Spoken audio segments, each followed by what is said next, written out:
That could just as easily be a clitoris as it could be a penis at this stage.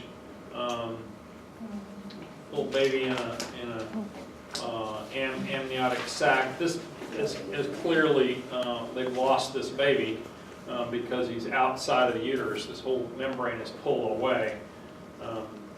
So it probably happened real recently when they got those photographs, but that baby's not going to make it if it's not already passed. Second trimester, everything starts growing fast.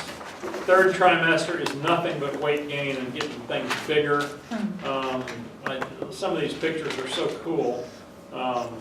This is a fetus seen through a fiber optic endoscope. So they're actually starting to put scopes inside the uterus and either inside or outside the membranes, blow air in there to kind of separate it a little bit, and then you can see the baby. They're actually putting instruments in and doing little kinds of surgery on the baby inside the uterus. Incredibly risky. Some of those little operations have as much as a 90% mortality, but the babies have 100% mortality if you don't do anything. So it's kind of a risk that the parents are willing to take.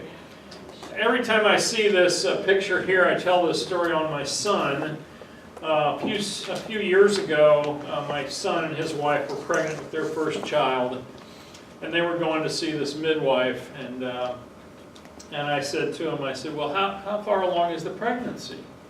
And they said, oh, well, we're not due till February or March, we think. And I said, well, how do you know that? I said, oh, the midwife measured the fundus, the fundal height, which is what this thing here is. And, you know, they showed me this little diagram that she had done for him and said, well, the baby's going to be due on December the 10th or something like that. And we bought plane tickets and reservations for all the kids down in one of these all-inclusive resorts down in Cancun on the beach. And we said, are you sure about those dates? Because, you know, she wasn't looking all that big to me. And, you know, we were going in December. I think we were going like December the 10th through the 17th or something. And I said, are you sure? He says, oh, yeah, I'm sure that, you know, she measures it exactly. And anyway, the baby was delivered on March the 7th. So she was only 3 months off, and when you're dealing with the 9-month calculation, to be 3 months off is pretty worthless. So just let me tell you that measuring the height of the fetus is bullshit. And it depends more on how the baby is laying and where the baby's head is and how heavy the mama is and all that stuff. The way to know how far along your pregnancy is, by far and away, the best way is to know when your last period was. That is the most important, the clearest, scientific, best way to know how far your pregnancy is when was your last period. And so you'll get asked that a million times if you ever get pregnant. And I would just tell you that if you're ever thinking about getting pregnant, write it down, damn it. Because, you know, say you don't get pregnant until 2 months later, or you don't realize you're pregnant until 2 months later, you think, well, I think it was like the 15th. No, it was the 25th. No, maybe it was the 31st. You know, so keep track of your last menstrual period. It's better than this thing here, by far. Here's that picture from early in our course. It shows the mesentery and all the guts down here. This is what it looks like when you have this big tumor in your abdomen, and you notice that all your intestines are right up here under your liver and coming out your mouth, practically. So if you ever wonder why you get heartburn and why everything seems so full, that's it. It also explains why you have to go pee all the time, because your poor bladder is in here being mashed by baby's head, and you're probably feeling like you got to go to the bathroom every 10 minutes. False labor is just occasional spasms of the uterus that don't really amount to anything. They don't become regular. They don't become persistent. True labor is a biological positive feedback thing. Once you start into labor, you start releasing oxytocin. And the more you release, the more you release. It's an ongoing, progressive deal. The contractions get stronger, and they get more frequent. And I have to say, as a male human being, having watched a lot of ladies in labor, it is the most amazing thing I have ever seen. To see a girl laying there in labor and be nice and calm, and then all of a sudden, just looking at her tummy, and that thing just rears up, and it gets absolutely rock hard, and it contracts and contracts, and the baby's heart rate goes down, and you're like freaking out looking at this whole thing happen, and then, then she relaxes and waits half a minute for the next contraction. It is just truly an amazing experience. I'm so glad I was able to be there with both of my own kids, even though both of my kids ended up being delivered by C-section. Well, excuse me, 2 out of 3 of my kids got delivered by C-section. 1 was delivered. The doctor said, "You better get that baby out of there in about 2 minutes, or we're going to have to do a C-section on you." And she sat up and out it came. It was unbelievable. Parturition is the forcible expulsion of the birth of the baby. That's Challenge accepted. It was amazing. It was like, It's like, all right, time to "You're hold not out. doing no C-section on me, buddy." Actually, I do One thing that often happens is the amniotic chorionic membrane ruptures. That's referred to by females usually as your water breaking. I know Joan Rivers, the comedian, used to always tell a joke that whenever she was towards the last part of her pregnancy, whenever she would go into a grocery store, the first thing she would go to was to the pickle aisle and get a bottle of pickles. And that way, if her water broke while she was walking around through the store, she would just drop the bottle of pickles on the floor and ask for a cleanup on lane 6 and walk away unscathed and go out and have a baby. She told a lot of pregnancy jokes that were on the edge. Here's how the baby's born. Usually they come out facing to the right, and that's the way you definitely want them to come out. You want them to always come out head first. And you want them to, once they start out, once the head gets out, you want the shoulders to come out. If the shoulders don't come out, that's called a shoulder dystocia. That's a really bad deal because then the baby has to kind of be pulled, and oftentimes the babies suffer neural damage to their arms and ends up with weak arms and paralyzed arms even. It's a malpractice case every single time, even though it just happens. So head first is number 1. In America today, because of the legal situation with malpractice and any kid who doesn't get accepted to Harvard, there must have been something wrong with that delivery, right? That's why he's not smart enough.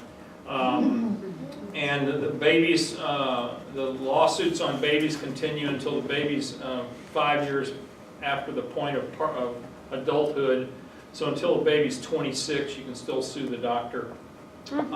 It's a pretty long period of liability to stand, and so in most babies that are not born head first these days are instantly delivered by C-section. It's just too risky to do it any other way.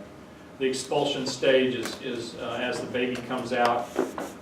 Once the cervix is completely dilated, in other words, once the cervix has gotten to be 10 centimeters in diameter, that's about 10 centimeters in diameter, and when they go to examine you and you're in labor, they're putting their fingers in there, they're actually, with your fingers, you measure, you can feel the 2 sides of the uterus. Any of you who go into midwifery or into obstetrics at all, that'll be your job as the nurse, is to measure the dilation over the 4 or 5 hours. As if the lady came in at say 4 centimeters, you're going to monitor until she's 10, and then once she becomes 10, then you want to get the baby out within 2 hours. That's another malpractice issue. If the baby stays in more than 2 hours after completely dilated, that's thought to be a bad deal for their brain.